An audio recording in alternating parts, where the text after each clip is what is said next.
السلام علیکم ورحمۃ اللہ وبرکاتہ۔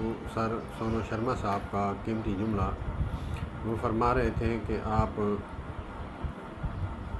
گرو تب تک نہیں کر سکتے جب تک اپنے مائنڈ کو صاف کر کے پازیٹیو نہ ہو جائیں۔ نیگیٹو باتیں ذہن میں رکھنا آپ گرو نہیں کر سکتے، چاہے زندگی میں ہو، چاہے کاروبار میں ہو، کسی مرحلے میں بھی ہو۔ انہوں نے مثال دی کہ آپ اگر بس میں سفر کرتے ہیں تو اس وقت چیک کرتے ہیں کہ آپ نے کتنا سامان اٹھایا ہے یا اس کا وزن کرتے ہیں؟ کہا نہیں۔ تو پھر کہا کہ ٹرین میں جاتے ہیں آپ کا وہاں بھی چیک ہوتا ہے کہ کتنا وزن لے کے جا رہے ہیں، کتنا لے کے جا سکتے ہیں، اتنا نہیں لے کے جا سکتے؟ کہا کہ نہیں۔ کہا کہ جب آپ ایئر لائن میں جہاز میں سفر کرتے ہیں تو تب؟ کہا کہ اس وقت تو وزن کیا جاتا ہے۔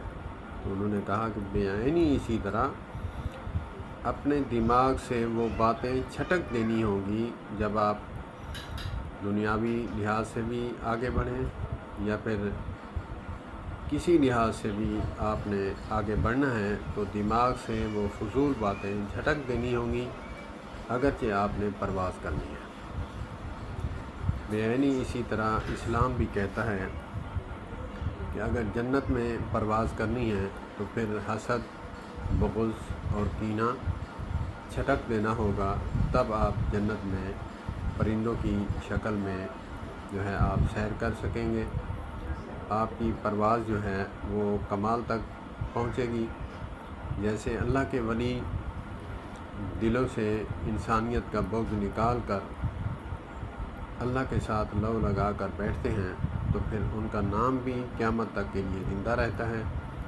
اللہ پاک ہمیں بغض، حسد، کینہ دماغ سے چھٹک دینے کی توفیق عطا فرمائے۔ ایک صحابی رسول کا واقعہ ہے کہ آقا کریم علیہ الصلوۃ والسلام نے اس کو خاص جنت کی بشارت دی۔ صحابہ کرام رضوان اللہ علیہم اجمعین کو اشتیاق ہوا کہ ہمارے برابر عمل کرتے ہیں تو اس کے لیے اسپیشل کیوں؟ تو ایک صحابی رسول اس کی طرف مہمان مہمان رہنے کے لیے چلے گئے، یہ دیکھنے کے لیے کہ کیا اس کا خاص عمل ہے جو ہم سے ڈیفرنٹ ہے۔ تو وہ رات کو مہمان جب بنا تو رات ہوئی تو صبح اٹھے تو ان سے پوچھا کہ ہم بھی تہجد پڑھتے ہیں، آپ بھی پڑھتے ہیں، اور ہم بھی نمازیں پڑھتے ہیں، آپ بھی پڑھتے ہیں، ہم جیسا عمل کرتے ہیں، لیکن اللہ کے نبی صلی اللہ علیہ وآلہ وسلم نے آپ کو بشارت دی خصوصاً جنت کی، اس کی وجہ کیا ہے؟ تو انہوں نے کہا کہ میں رات کو جب سوتا ہوں تو جنہوں نے میرے ساتھ زیادتی کی میں ان کو معاف کر کے سوتا ہوں۔ تو یہ ڈیفرنٹ ہے عمل۔ تو اسی طرح آقا کریم علیہ الصلوۃ والسلام نے اس عمل پر جنت کی پرواز اور دنیا ہی میں جنت کی ٹکٹ عطا فرما دی۔ اللہ پاک ہمیں تقوی نصیب فرمائے اور دلوں سے بغض، کینہ، اناد،